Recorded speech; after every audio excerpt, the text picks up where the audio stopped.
Oi, gente, tudo bom com vocês? Estamos de volta com mais um vídeo do livro Os Embaixadores.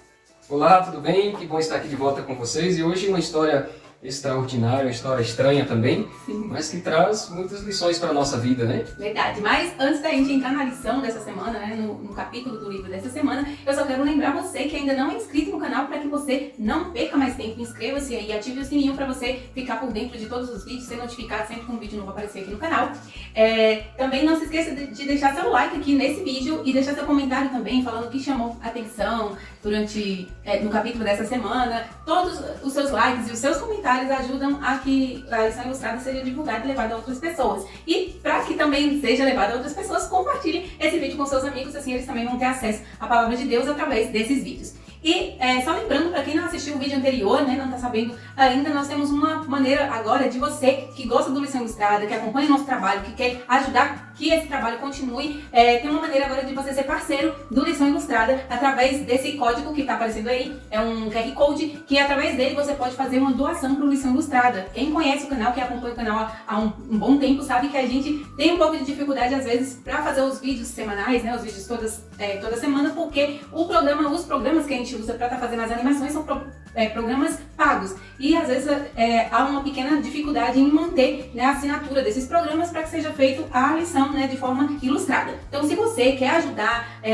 para que a gente continue fazendo esse trabalho e até melhore, né, esse trabalho que a gente faz aqui, então você pode ser um doador, um patrocinador, um parceiro aqui do Lição Ilustrada, fazendo sua doação de qualquer valor já ajuda muito através do QR Code que está aparecendo aqui, ou se você tiver alguma dificuldade com o QR Code, também a chave Pix tá aqui na descrição desse vídeo, então você também vai poder estar ajudando, contribuindo através da descrição aqui no vídeo, tem a chave Pix. Então é isso, vamos para a lição dessa semana, que tem o título Roubando a Deus, a lição 4 do trimestre, e fala de uma história muito conhecida, que foi a história que a gente também tratou no capítulo 7, aqui do livro Os Embaixadores, e o capítulo 7 tem o título Punição a um Casal Desonesto. Eu acho que o que mais chamou a atenção, não sei, comenta aí, o que mais chamou a atenção nessa história e nesse capítulo? Na minha opinião, o que mais chamou a atenção foi a forma que essa punição veio, que aparentemente parecia ser uma punição muito drástica, muito severa para esse casal. Mas, para quem ainda não sabe do que a gente está falando, conta aí, que casal é esse que a gente está falando? Que história é essa? O que eles fizeram? Que punição foi essa? Muito bem, aqui é a história de um casal que é descrito também na Bíblia, no livro de Atos. Esse casal, o nome do marido era Ananias e o nome da esposa Safira, né? Um nome bonito. Um nome bonito, né? Estava ali no início da igreja cristã primitiva, foi logo depois que os discípulos, os apóstolos receberam o Espírito Santo, a igreja estava crescendo, o povo estava empolgado, o Espírito Santo estava guiando a igreja, e agora muitas pessoas que estavam se convertendo ao cristianismo estavam sendo expulsas de casa. Olha só que coisa, Estava né? sofrendo perseguições de várias maneiras, né? Era um filho que se converteu, os pais expulsavam de casa. Era uma pessoa que se converteu, uma mulher, o marido expulsava de casa. Então cresceu muito o número de pessoas que foram expulsas das famílias porque se converteram ao cristianismo. E essas pessoas estavam agora passando fome e sem lugar para morar. Então qual foi o movimento que estava acontecendo com os cristãos guiados pelo Espírito Santo? Eles estavam fazendo doações, alguns estavam vendendo suas posses, alguns tinham posses a mais e vendiam, e doavam dinheiro para que os apóstolos ajudassem essas pessoas que estavam sem lugar para morar e sem alimento, né? E foi o que eles deram o nome de fundo comum, que seria esse dinheiro que foi arrecadado, que serviria, por que fundo comum? Que era um fundo que serviria para todos. Essas pessoas seriam sustentadas por esse dinheiro que estava no fundo comum, né, dessas doações. Isso. Então eram muitas pessoas que estavam agora sendo sustentadas por esse fundo que as pessoas doavam, vendiam o que tinham e dividiam. Os ricos, nem todos também, deixa claro, nem todos vendiam todas as suas coisas e doavam para o fundo comum. Tinha gente muito rica que vendia uma propriedade e doava o dinheiro para poder ajudar, porque se tornaram cristãos, foram tocados pelo Espírito Santo e sentiram a necessidade de cooperar, né, para que a mensagem fosse levada e para que essas pessoas que aceitaram a Jesus, para que fosse amenizado o sofrimento dessas pessoas por ter aceitado a fé. A história dá até a entender que tinha pessoas que vendiam tudo. Sim. E ela entregava tudo para a igreja e a igreja a sustentava. Ela dedicava a vida agora para trabalhar para a causa e ela entregava tudo que vendeu, tudo que era dela, e agora ela era sustentada por esse fundo que era usado para isso. Então assim, só que nesses dias que estava acontecendo, nesse período, estava acontecendo também os apelos, as pessoas falavam, faziam propaganda, né, para ajudar e o povo se comovia e tal. Apareceu um casal chamado Ananias e Safira, se comoveram, aceitaram o chamado, foram tocados de livre e espontânea vontade, e eles fizeram um compromisso com Deus Eles disseram que iriam vender um terreno que eles tinham e todo o valor seria depositado nesse fundo para ajudar os pobres. Então eles fizeram esse compromisso, não foi com os apóstolos, não foi com eles mesmos, foi com o próprio Deus, de livre e espontânea vontade.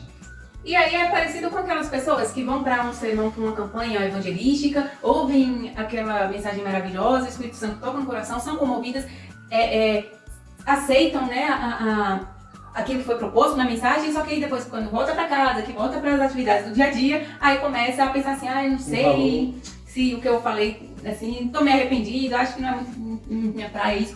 Se arrependem. Acaba não cumprindo o compromisso, né? E foi assim, o que aconteceu. Aconteceu com Ananias e Safira. Quando eles viram o valor que estava vendendo o terreno.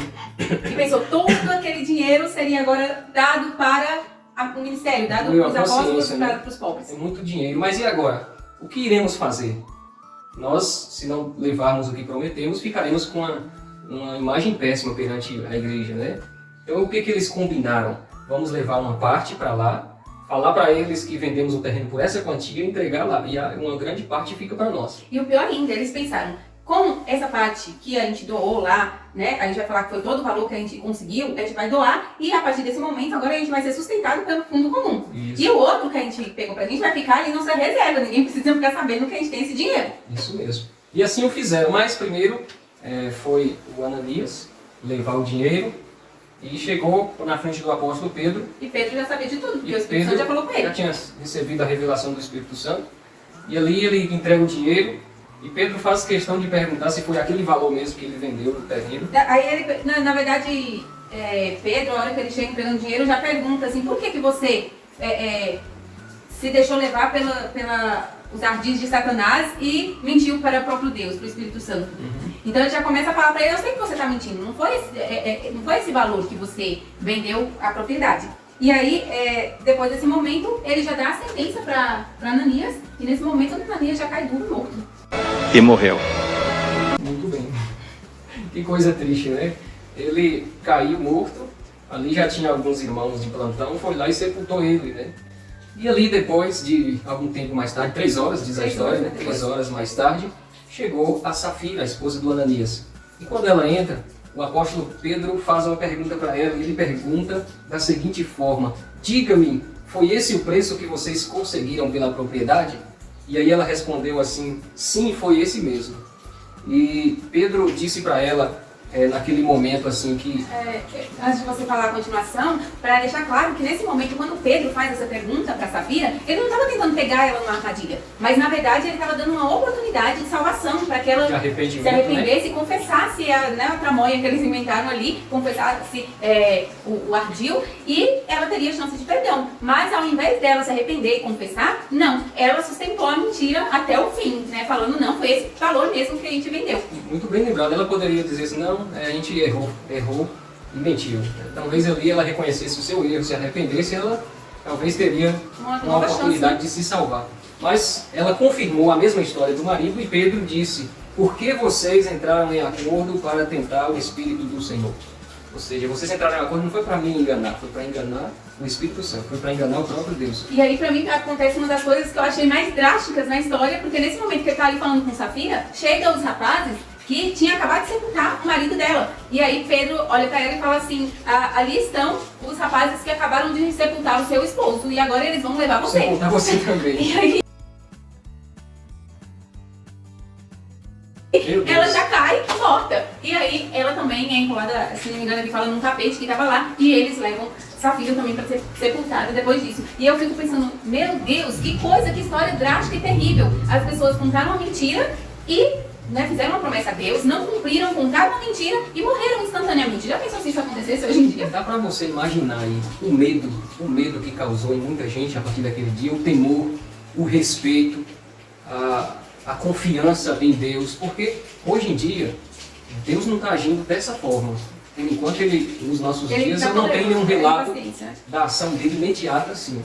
Cada pecador que tenta enrolar, enganar Deus, ele paga um preço caro. Mas está sendo tudo registrado. Mas, assim, imediato, eu não conheço um caso ainda. Mas, se isso acontecesse nos nossos dias, você já imaginou quantas pessoas poderiam perder a vida porque promete para Deus e não cumpre? Isso é para nós pensar, porque hoje o cristianismo está muito banalizado. As pessoas usam o nome de Deus para mentir, para roubar, para enganar, para extorquir as pessoas. E Deus está tolerando. Mas vai chegar uma hora que Deus vai colocar um ponto final nessa história. E Deus permitiu que isso acontecesse, porque assim, a preocupação de muitas pessoas, por que Deus agiu dessa forma? Exatamente. Né? Aqui nós precisamos entender que a igreja estava no começo. Se Deus não tivesse entrado com providência pesada, a igreja ia ser destruída, a fé ia ser banalizada. Hoje, você percebe como é que está com o cristianismo presente quase no mundo inteiro. Imagina naquela época que era só ali, naquela região. Já começasse desse jeito. Se começasse a banalizar, bagunçar, o pessoal ia perder o crédito, a igreja não ia avançar, o cristianismo não ia morrer ali. E Deus quis mostrar para as pessoas que eles estavam se envolvendo com coisa séria, não era brincadeira. Eles precisavam agir da maneira correta, né? E assim, ele cortou o mal pela raiz para que esse início da igreja, nesse início da igreja, a igreja fosse incorruptível, sem coisas erradas, né, entremeando ali esses primórdios da igreja. Isso mesmo. Amigos, nós temos que ter muito cuidado quando prometemos as coisas, principalmente para Deus. Antes de você finalizar, só lembrando justamente por esse cuidado que a gente deve ter quando prometemos, Pedro, ele faz umas perguntas para Ananias antes de Ananias, né, morrer. Ele fala assim, a propriedade não era sua? Você vendeu o dinheiro, não era seu? É quando ele fala assim, você não precisava prometer, ninguém te obrigou a dar o dinheiro, a prometer o dinheiro. Ele poderia ter prometido uma parte ou nada, o dinheiro era dele, ele fazia o que ele quisesse. Ninguém mandou ele prometer. Mas na lição, quem estudou a lição, sabe, né, acompanhou isso. Quem não estudou, vou deixar a playlist aqui para que você veja também o que a gente estudou ao longo de toda a semana. Conta lá a história de Barnabé, que era um outro homem também que foi impactado pela mensagem e que fez uma grande diferença nesse início da igreja, sendo um dos benfeitores da igreja. Ele doou bastante dinheiro. E aí, Ellen White ainda faz uma comparação, né, no estudo da lição a gente acompanha isso, que provavelmente Ananias vendo Barnabé sendo exaltado pelas coisas que ele fez, né, sendo conhecido como um homem de Deus, um bom homem, ele quis aquilo para ele também. Então, às vezes, a gente quer se aparecer e acaba prometendo e querendo fazer coisas que às vezes a gente não está disposto a fazer de verdade. Então, a gente tem que tomar muito cuidado com aquilo que a gente se compromete. Porque aquilo que a gente promete a Deus, a gente vai ter que cumprir. A gente não é obrigado a prometer nada. Em relação a dinheiro, a ajuda financeira para a obra de Deus, a única coisa que a Bíblia, que a palavra de Deus nos pede é o dízimo, que é 10%. Fora isso, o que a gente quiser dar, isso é se a gente quiser, o quanto a gente quiser, a gente não é obrigado. Mas a partir do momento em que a gente faz uma promessa a Deus, aí sim a gente tem que cumprir. Eu acho que nós deveríamos parar, fazer uma análise da nossa vida e pensar assim, quantas promessas eu já fiz e não cumpri. Não só em relação financeira, né? Não só em relação financeira, né? Possamos olhar para o nosso passado e meditar quantas vezes eu prometi e não cumpri. Para nós meditarmos e ver se vale a pena continuar desse jeito. Ou se é melhor a gente ter mais cautela e quando prometer, a gente cumprir e fazer o que tem que ser feito. Que Deus nos ajude a sermos fiéis a Ele em tudo aquilo que nós colocarmos à disposição, para que o reino dele avance cada vez mais e Ele volte para nos buscar. Amém, amém. Que Deus possa nos ajudar a fazer isso a cada dia, né? A nos comprometer com o que realmente está ao nosso alcance, que a gente esteja disposto. Se vocês escutarem alguns barulhos estranhos, é chuva caindo, trovão e tempestade aqui, tá bom? É isso mesmo. Então é isso, gente. Vamos orar, então. Vamos orar. Senhor, aprendemos grandes lições com a história de Ananias e Safira. Precisamos nos preocupar com a nossa fidelidade. Ajude-nos a sermos fiéis, a ter mais compromissos com as nossas promessas. Nos dê força, nos dê sabedoria para decidir cada situação. Te pedimos em nome de Jesus. Amém.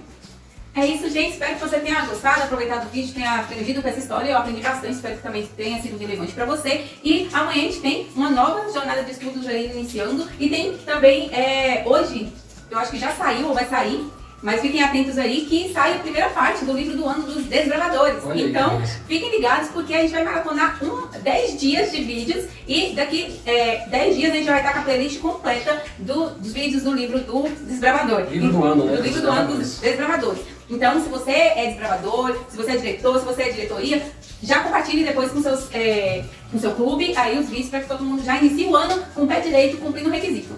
É isso aí e até amanhã, gente. Tchau. Um abraço e até o próximo vídeo.